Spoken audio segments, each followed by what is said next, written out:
Welcome back. Today we're breaking down Ember Emeralds. There are a few different versions of this deck, but in this video we'll be focusing on the Circle of Life variants. Ember Emerald has multiple ways to control the board, generate card draw, and keep the pressure on throughout the game. In this video, I will walk you through every stage of playing this deck, from your early game options to the exact cards you need to win, which cards you should alter at the start of your game, and of course the deck strengths and weaknesses. I'll show you exactly what you need to know and why Elinor is one of the most important cards in this deck. Let's start with the early game. In this deck, everything you do during the first few turns has a purpose. Depending on your opening hand, you will either prioritize getting Elinor onto the board as quickly as possible, or start setting up your discard pile for a powerful board wipe later in the game. Your early game cards are Aurora, Bobby, Grandmother Willow, Angel, Maylin Lee, Tot, Lenny, and Akut. Aurora is your best one-drop if you already have Elinor in your opening hand. Once Aurora quests, the next princess or queen you play costs one less. That discount lets you play Elinor earlier than normal, helping you get your draw engine as quickly as possible. Bobby is your preferred one-drop if you're holding Prince Philip. When Bobby enters play, you draw a card and then discard one. Ideally, you will discard Prince Philip to bring him back later with Circle of Life, and by playing Malicious, Mean, and Scary first, Prince Philip can immediately wipe your opponent's board when he enters play. Grandmother Willow is one of the most important cards in this deck. This 2-cost character helps you pay one less for the next character you play. This gives you a discount every turn, and when you play her, you can immediately play a 1-cost character for free. Those discounts add up quickly and help you get Elinor onto the board much sooner.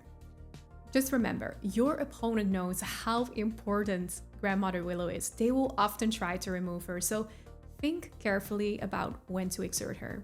Angel Siren Singer is another fantastic 2-drop. Thanks to Underdog, if you're on the draw, she costs just 1 ink on your first turn.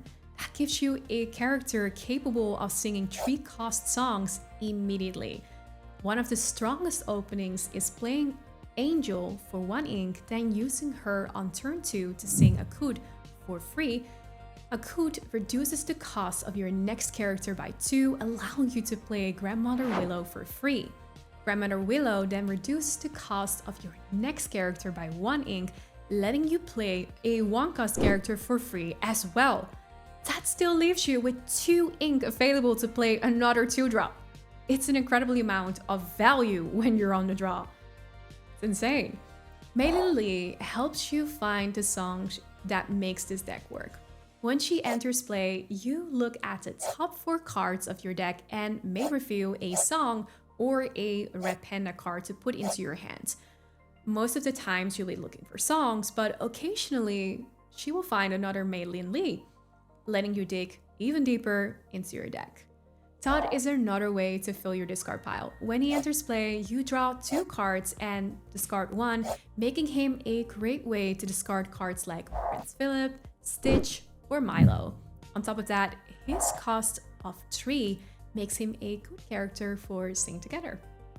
Lenny is your action card remover. When he enters play, your opponent reveals their hand and discards an action card of your choice. This lets you remove powerful cards like he hurled his Thunderbolt or Strength of a Raging Fire before they can be played. But Lenny has another great ability. Whenever you play an action, he readies. That means he can sing Akut, ready himself, and then immediately sing another song or quest. This becomes especially valuable when you're trying to combine songs like Dallas Moon and Under the Sea in the same turn. Finally, Akut lets you draw a card while reducing the cost of your next character by 2.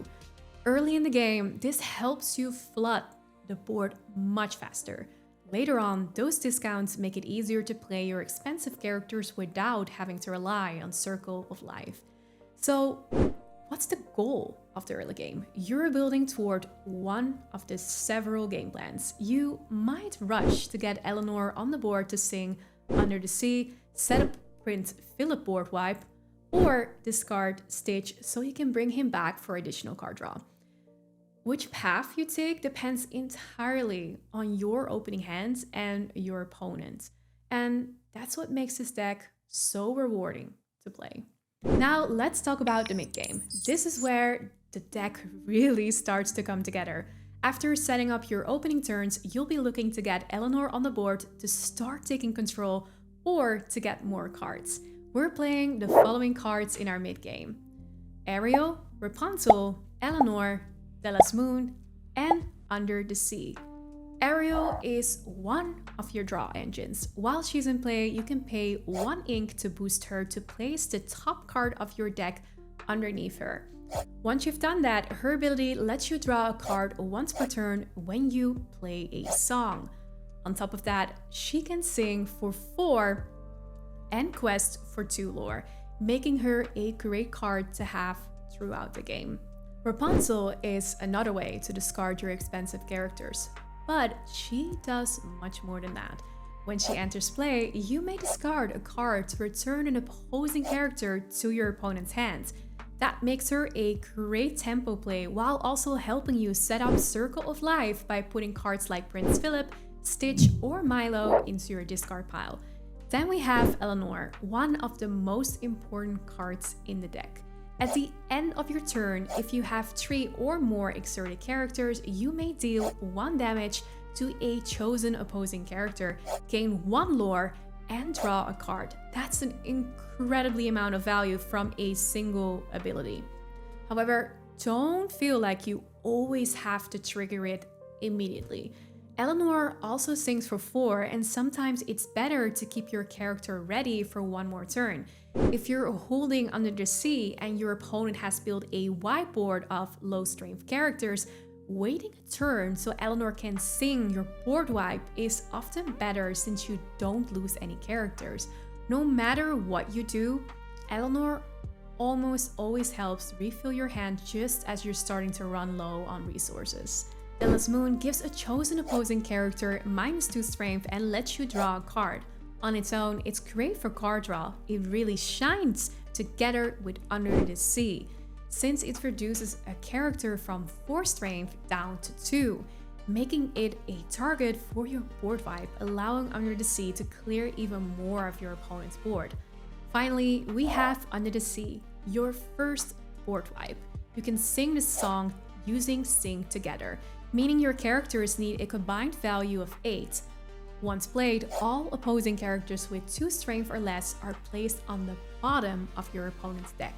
Against decks that like to flood the board, this can completely swing the game in your favor.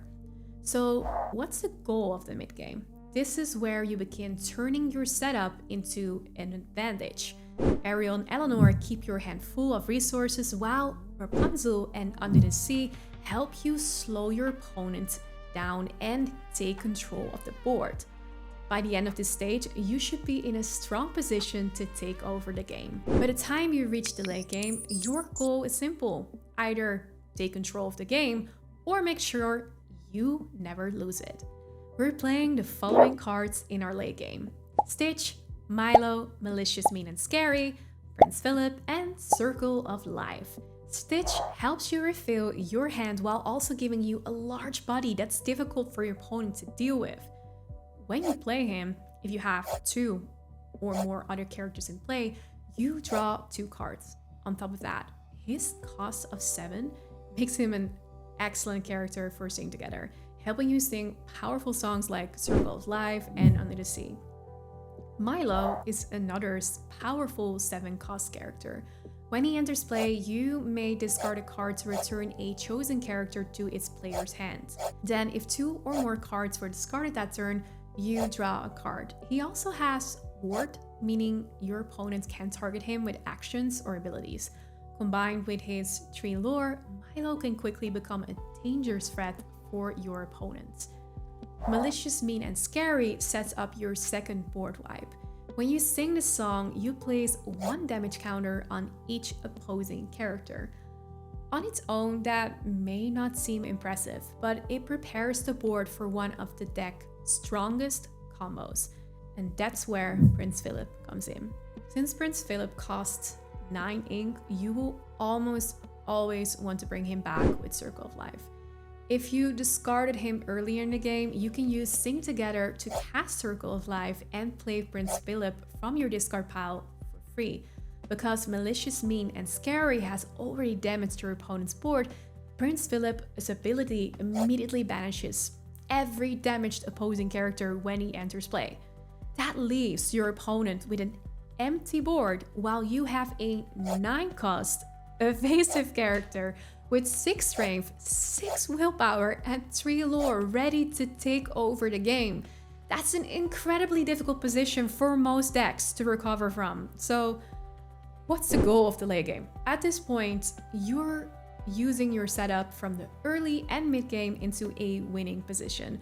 Whether it's Stitch revealing your hand, Milo creating pressure, or wiping the board with the Prince Philip combo, your focus is to maintain control of the board while safely questing your way to 20 lore. Now, let's talk about altering our hand. A strong opening hand can make all the difference. For this deck, the cards you're hoping to see are Grandmother Willow, Elinor, and a good 1-drop. I will walk you through 3 hands and share what I would keep.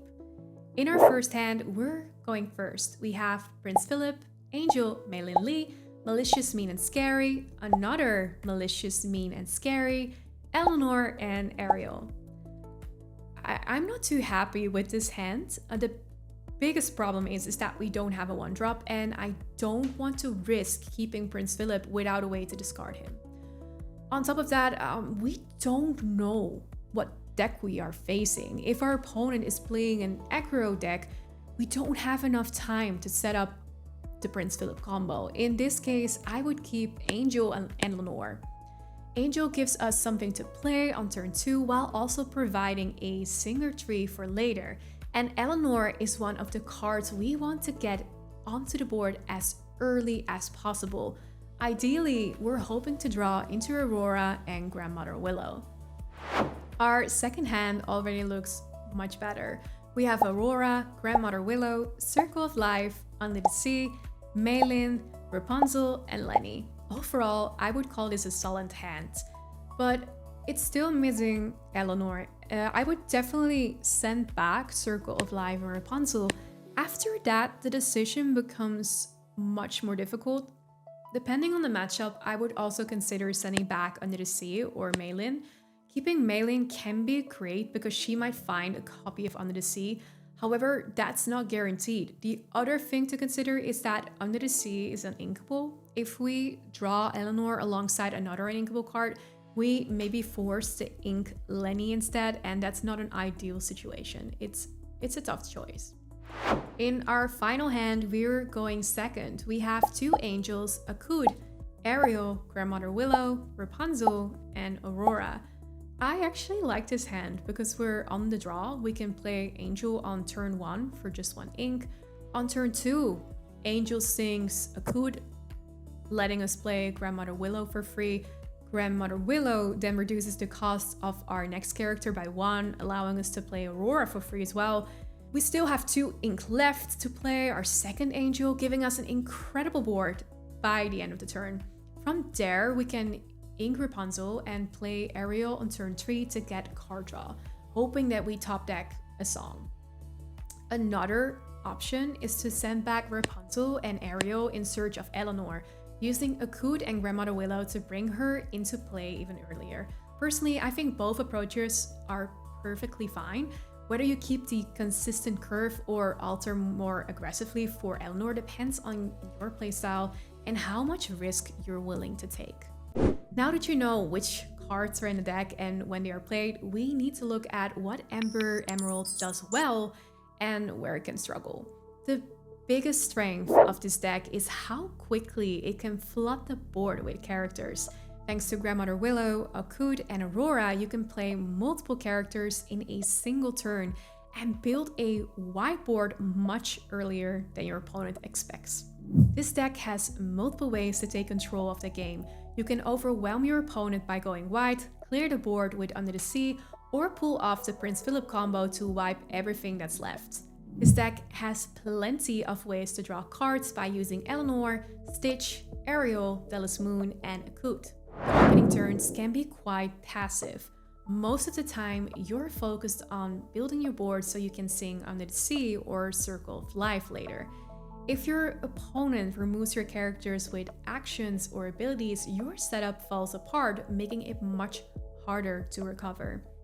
The deck plays a lot of uninkable cards. Because of that, you'll occasionally end up with awkward opening hands where you don't have enough inkable cards to curve out smoothly. And that's everything you need to know about Amber Emerald. Here's the full deck list. Of course, this deck has multiple variations, so don't be afraid to experiment. For example, you could build a more aggro control version by removing the Circle of Life combo. That gives you room for more low-cost characters, as well as Lost in the Woods, which gives all opposing characters a -2 strength and works perfectly alongside Under the Sea. I'm also a big fan of Chernobog. When you play him, you can shuffle a chosen opposing character into their deck, making him a great answer to threats that are otherwise difficult to deal with.